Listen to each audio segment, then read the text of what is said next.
It is Tuesday again, and we have all new offerings in Infinite Archive with our friend Filer Uhl. We'll start off with Hrothgar treasure maps. Now first, 2,000 archival fortunes compared to the few hundred to maybe a couple thousand gold you could spend on PCNA. For Hrothgar treasure maps, it's no comparison, just spend the gold. But I will say that Hrothgar has a few things to offer. We have Briarheart gear, we have Pariah's gear, both are solid sets. And then we also have the 4 book furnishings. I will link below to how those work.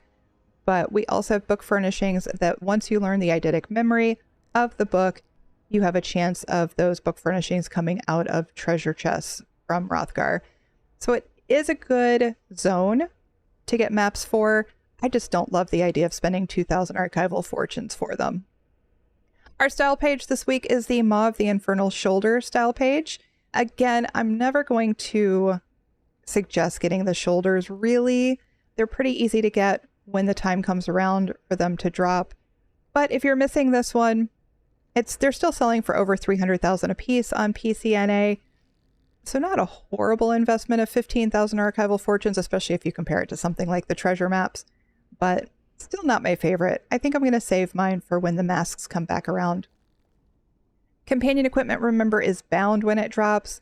Light armor, really the only thing you're looking for with light armor is soothing, so the chances of you getting something really good and saving yourself some money are pretty slim. Nothing like compared to the jewelry that we saw dropping last week.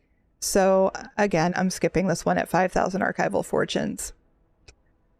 The Erroneous Archive map. If you consume 20 Erroneous Archive maps, you can unlock the Walk Through the Mirror Maze achievement and the Shattered Mirror Maze body marks. I'm running a lot of Infinite Archive anyway to get the fortunes to buy on things that are more important. I feel like these are just going to drop on their own, and then we'll eventually get it. But I'm also not really motivated by body markings, so your mileage may vary. We have 2 leads again this week. This first one is one of 10 leads for the Forest Spirit, which gives you the Barkroot Blessing skin. This particular lead is relatively difficult to get. It requires that you kill the world boss, the Grove of the Chimera. But again, you need 10 of these leads to get the skin. But as far as ease of getting the lead, that one's a little bit more difficult. Okay, next up is the Padsa Shark Teeth lead. This one gives you one of the leads for Gaze of Sithis. This one comes from Delve bosses in Blackwood. Delve boss leads are usually pretty easy to get, so this is one I would probably skip and just farm. Gaze of Sithis is okay-ish in PvP. I don't think it ever really took off all that much. But I do think this is a lead that's pretty easy to get, so I'm going to skip this one. Next up, we have our 2 books. We have Life in the Kimona Tong. That's what it looks like. This one drops from Infinite Archive. Infinite Archive book furnishings, again, you need the eidetic memory first in order to be able to see it drop as a furnishing. Again, that link is below to explain how that works, and there's a checklist as well, so you can keep track of which eidetic memory you know and where everything drops. The eidetic memory for this one you will find in a Delve and Telvanni. The drop rate on the Infinite Archive books isn't great, but I'm especially excited about this one, Persistence of Daedric Veneration. It drops out of Scrivener's Hall. The drop rate in Scrivener's Hall is absolutely abysmal. I'm going to buy these every single time they come out. This particular one, the eidetic memory comes out of Cyrodiil in the Waynon Priory, which is just to the southeast of Chorrol. So not super difficult to find if you're not afraid of Cyrodiil.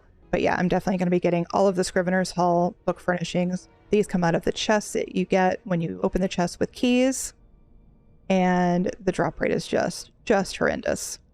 All right, next up are the Mummified Elfique parts. With 10 of these, you get the Grizzly Mummy Tabby Pet at 7,000 archival fortunes each. I just don't know that these are worth it. And then last up, we have our Tales of Tribute clue. As always, if you're playing Tales of Tribute, the clues are going to drop from the rewards. I don't feel the need to spend 4,000 archival fortunes on these. All right, so that sums it up. Let's go see what Overland sets are dropping. All right, so Barrel Bones and I just ran a couple of arcs, and it looks like this week we have gear dropping from Murkmire, like the Bright Throat, the Deadwater, and the Champion of the Hist.